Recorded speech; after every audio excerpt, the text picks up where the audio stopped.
Yo, what's going on, guys? We're gonna do a little build update after 2 days into the league now. It's just waking up pretty tired, but recapping day two, things I've changed on the build, what I'm looking forward to, what I'm gonna do next, and really just talking about the league. This is easily one of the funnest league mechanics I've played in the first couple of days, even though it's been incredibly unrewarding yet for me at least.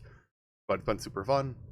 So I just want to jump into this video, get some updates out there, and then leave the comments open, basically just answer questions about the build and anything from the league mechanic, because that's something I've also been grinding pretty hard.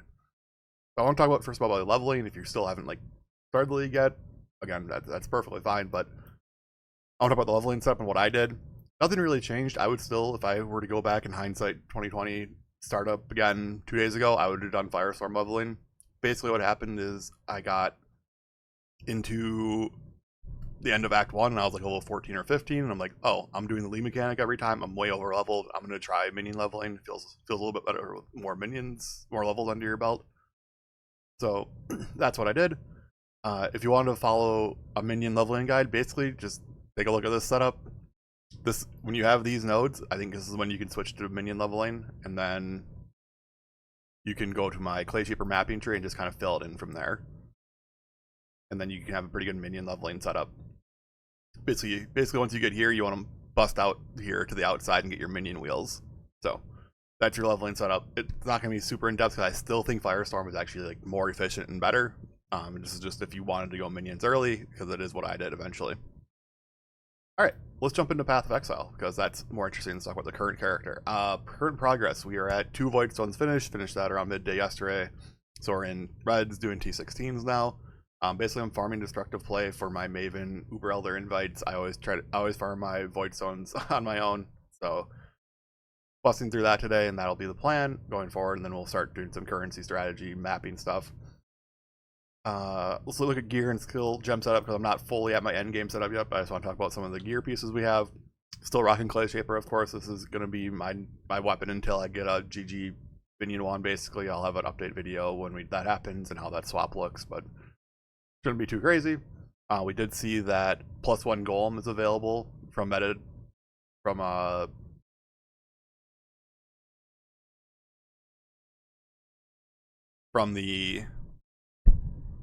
leak of data from enchants. Sorry, you can get +1 Golem on a wand essentially.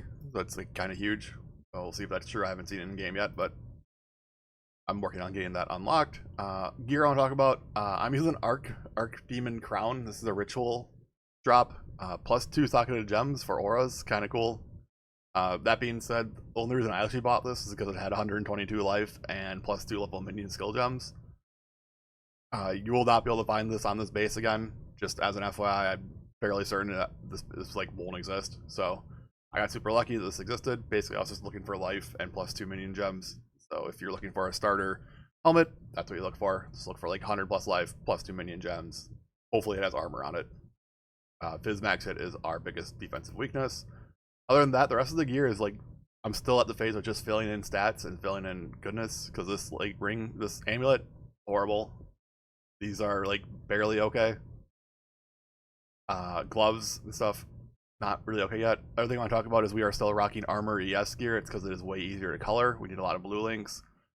So in endgame POB, you'll see spell suppression, armor evasion gear. We're not even at the point of thinking about spell suppression yet. I think that's one of the last things, the absolute last things that's added to the build. There you go. My build is at the point of we're doing poison, because I did get pretty lucky farming Abyss yesterday and dropped a 95% Darkness Enthroned, and then grabbed a couple of poison jewels. I think our poison chance is around 55-ish%. So you see we're running Unbound Ailments. These Awakened Gems were pretty cheap, so I bought them yesterday. They were around 30 C a piece. Awakened Gems right now are pretty good. Yep. I also did get a 6-link Covenant, got super lucky and dropped an Omen of Connections, so I was able to buy a unlinked Covenant and then linked it myself for free. But we are on the Covenant route. This is a huge damage increase, of course. But that, what else on gear? I'll talk about gem setup. I am just doing a little quality of life setup in the boots, doing Bolt and Shell, Automation, Life Tap, Convocation. Convocation is what I have on the shield and the endgame pop. Just for mapping purposes and quality of life, having it on automation feels pretty good. Just moves my minions around with me a little bit quicker. Things I'm not using yet are like, I'm not life tapping all my stuff. I'm not even using, I have Arctic Armor socketed. I'm not even using it yet. We don't have the mana reservation efficiency on Helmet yet. The Eldritch Implicit Craft. And then I'm not using Vol Haste yet, just because I'm being stubborn with not recoloring this weapon, basically. Other than that, I think everything's pretty much up to date. We have an Animate Guardian going. The Animate Guardian I want to talk about a little bit. I think I recommend using Southbound with Temp Chains on hit and Windscreen Boots for the +1 curse. I changed that to SNS Gentle Touch as the gloves for Animate Guardian. Still with Windscreen Boots for +1 curse. This has helped with the clear of the maps a lot. SNS Gentle Touch should be going down in price. You can just get an uncorrupted base. It applies Temp Chains. It does an explosion. Spreads its curse. It's very, very strong and very fun. And that's about it. Defensively, the build has felt a little bit mixed. I'll go over that on the tree a little bit and kind of what we're trying to do to compensate for that. But basically, really, really necessary to get armor on every piece of gear. Quickly, Fizz Max hit is one of our biggest weaknesses. And then I felt a lot better once I got some Chaos Res. The League mechanic, I think, seems to have some Chaos abilities in it that I don't remember being in a campaign, at least before yesterday. So getting some Chaos Res on gear and getting to at least positive numbers has felt really good. Let's go over my current passive tree then next. So it is pretty janky right now, but I'm going to be reworking this today to get closer to my end game POB.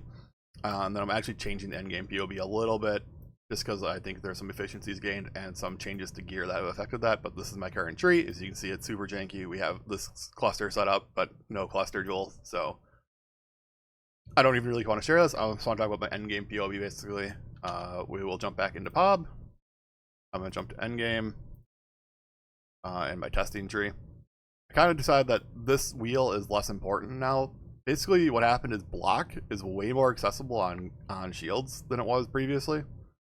There's like an increased chance to block mod. There's seems like the percent chance to block on prefixes now, which is super nice because we don't really use our prefixes otherwise. +1 minion basically, and then we can have another block prefix. The perfect like minion shield is going to have a lot of block, I think, just base. And then the other thing I thought about was not coming over all the way over here for spell suppression and then not getting lucky spell suppression felt pretty weird. So basically what we're going to try to do is to get over here for a spell suppression wheel and then take lucky. Very, very, very, very difficult to cap this build on spell suppression in general. So getting to lucky is very nice. Again, this is like level 98, 99. You can start thinking spell suppression. Not important for now. Other than that, I'm still playing around with this side of the tree, figuring out some defenses. We unintentionally have like a lot of energy shield because we're using a Covenant as a base. So I kind of want to figure out a way to work energy shield into the build a little bit and use it as a defensive layer. Right now it just kind of gets the hit in one shot and doesn't recover. I'm not sure if Divine Shield's the answer there, but I'm still working on that. So I'm still working on this POB for like super endgame. I will have a updated link in the description down below when this is done. So don't expect a POB down there right now, but there will be one there when I finish up the endgame, or I'll just do a whole new video with endgame POB and stuff like that, because figuring out this stuff with clusters and stuff is proven to be more difficult and definitely needs testing in game to work out. All right, last thing I want to talk about, two more things I want to talk about, I guess, are Specters and the endgame League mechanic. So let's talk Specters first. There has been some changes to the Specters from the Affliction League. These are farmable through Ritual. I've been farming Ritual, haven't seen anything crazy yet, but they are available on trade, so I want to talk about them. The first one I recommended this league was Perfect Naval Officer. Perfect Naval Officer got changed. This line where it says nearby allies take reduced cold damage, this used to say +10 fortification to you and nearby allies. This is not worth taking just for the precision. It doesn't do damage by itself, really. These are not. And then these abilities cause like insane screen chaos for a build that already feels like pretty bad screen, like clarity wise. He is not worth just precision. I repeat, he is not worth just the precision. The plus fortification was really the reason we were taking it. So this is not a Spectre I'm going to recommend anymore. I don't know why it's 2.4 divines just for this. The ones I do recommend though, Perfect Forest Warrior, super cheap for some reason. Nearby allies have Onslaught, and he has Calling Strike. So you get Calling and you get Onslaught for all of your minions. This is a huge damage increase for the build. He does Molten Fissure, looks super cool on your screen. But Onslaught's huge for yourself. You just your quality of life for movement feels great, and then Calling Strike helps a little bit for bossing. Next up, Perfect Warlord. This is my answer for endurance charges. You can see he's his price has been fluctuating a lot, basically what I've seen, but he shares his endurance charges with allies, and he does Enduring Cry. I had this guy for a little bit. He suffered an unfortunate accident. He didn't die. I just didn't manage my Specters well and lost him. So PSA on that. Make sure you are managing your Specters well before buying these expensive corpses, because they do just disappear if you overwrite them, basically. They don't go to your desecrate pool. That being said, this guy shares endurance charges. He casts Enduring Cry every 10 seconds on the dot. I tested this in my hideout while I had him. And so you just basically always have 3 endurance charges. He has 3, he shares them with you. And then he also has Vitality, so you just have a Vitality aura as well. It doesn't seem as strong. It doesn't seem like an endgame, like, I have to do the numbers on the Vitality aura yet, but it doesn't seem super strong. It doesn't seem like a fully level 21 even. But we're basically here for the endurance charges. And then your minions also get this. So this is just 12% reduced fizz and reduced elemental damage taken. Super strong. Definitely recommend this over the Enduring Composure Small Cluster Jewel. The Enduring Composure Small Cluster Jewel is a cheaper option though, and you can definitely use that before getting a Perfect Warlord. Third Spectre I want to use, this guy would basically replace Carnage Chieftain as a Frenzy Generator. Is our Perfect Forest Tiger. He also casts Haste. As you can see, this is a very expensive one because Haste and Frenzy charges are quite good. This would be like a late one, but he is the 1-for-1 swap with Carnage Chieftain. I'm not at the point of having 4 Specters yet, but I want to talk about some possible 4 Specters I'm looking at. First up is Primal Thunderbird. This guy casts Grace, is basically what we'd use him for. He's pretty cheap. This would be after we have evasion-based gear, so super endgame, of course, or we have like a level 25 race Spectre, so this would be endgame. Cast Grace would give us a huge evasion buff, and it'd feel pretty good. Our minions would also get this Grace buff, so they'd be a little bit tankier as well. The other one to consider is Perfect Hulking Miscreation. Increased damage, and buffs nearby constructs with 100% increased damage and 30% increased attack and cast speed. Golems are constructs, so this is just a giant buff to carrying golems. I'll probably use this over Thunderbird, to be honest, but this guy is super annoying in hideout, just smashes the ground all the time.